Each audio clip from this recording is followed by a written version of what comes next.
The evolving situation around and within Ukraine is not merely another escalation of tension, but a manifestation of a profound, multi-vector crisis that has affected both the Ukrainian statehood itself and the international system as a whole. Incoming data and observed trends indicate a structural breakdown affecting the political, diplomatic, and military technical foundations of the modern world. The root of the current crisis in Ukraine lies in deep internal destabilization. The activities of the National Anti-Corruption Bureau of Ukraine, NABU, while formally aimed at combating abuses, have in practice led to a significant shakeup in the critical energy sector. This sector has historically been a primary source of financial flows controlled by various political groups, including the presidential administration. Therefore, the undertaken steps are perceived not as a routine anti-corruption effort, but as a targeted strike against the economic foundations of the current government, indicating a fierce struggle among elites amid dwindling resources. Against this backdrop, the information circulating in Western media that President Volodymyr Zelensky is exploring options for leaving the country becomes particularly significant.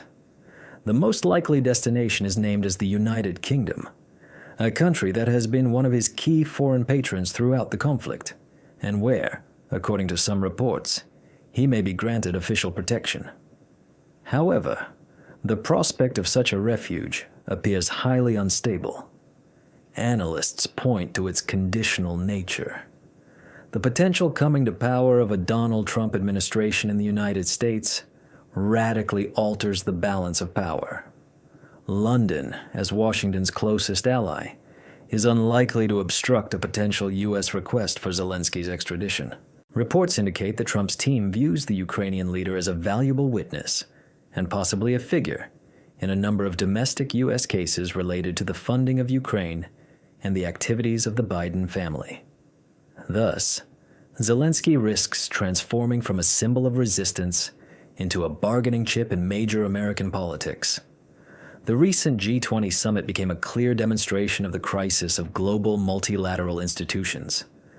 The de facto absence of the leaders of Russia, China, and the United States, along with Washington's decision to send only a minor representative to the meeting, is a clear signal that the once primary format for economic coordination has lost its significance. Western models of global governance no longer work. A landmark event confirming this trend was a sharp turn in the U.S. position at the UN. For the first time in many years, Washington voted against an anti-Russian amendment proposed by the EU and Japan in a resolution on combating the glorification of Nazism. This step cannot be overestimated.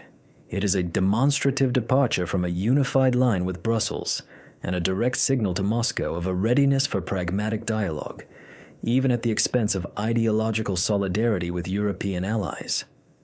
A new international reality is forming, where key agreements will be developed not in broad collective formats, but through direct, closed negotiations between three centers of power: Washington, Moscow, and Beijing.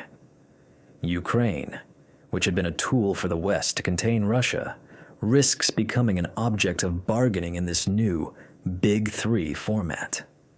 Amid diplomatic upheavals, a rapid transformation of the military technical landscape is taking place. Russia's demonstration of the capabilities of the Su-57 fifth-generation fighter jet, including its use of high-precision weapons from internal bays, was perceived by Western experts not as a propaganda move, but as a serious technological challenge. Assessments from NATO expert circles indicate that existing and forthcoming Western fighter jets for the Ukrainian armed forces, including the F-16, may prove ineffective against the Su-57 in real combat conditions. The advantage in stealth, a powerful radar, and long-range air-to-air missiles potentially grant Russian aviation the ability to establish air dominance, which fundamentally alters the balance of power, not only in the special military operations zone, but in the region as a whole. This calls into question the long-term effectiveness of Western arms supplies, which already appear as an attempt to catch a departing train. The current moment is characterized as a period of fundamental dismantling of the old and the formation of a new international order. Ukraine, which became a testing ground for the clash of former geopolitical ambitions in 2014, now finds itself at the epicenter of a much larger process. It is experiencing a triple crisis: a crisis of governance, internal elite struggle, and the actions of law enforcement agencies expose the exhaustion of the previous political economic model. A crisis of external support. Shifts in Washington's diplomacy and the collapse of collective formats foreshadow its potential isolation or transformation into an object of negotiation.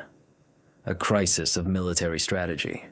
The demonstration of Russia's new weaponry calls into question the very possibility of achieving military parity. Thus, the actions of Ukrainian law enforcement agencies, Washington's pragmatic pivot, the decline of the G20, and the emergence of the Su-57 are not disparate events, but closely interconnected elements of a single system. All of them signify a painful but irreversible transition towards a new, more rigid and bipolar architecture of global security, where Ukraine's place remains highly uncertain.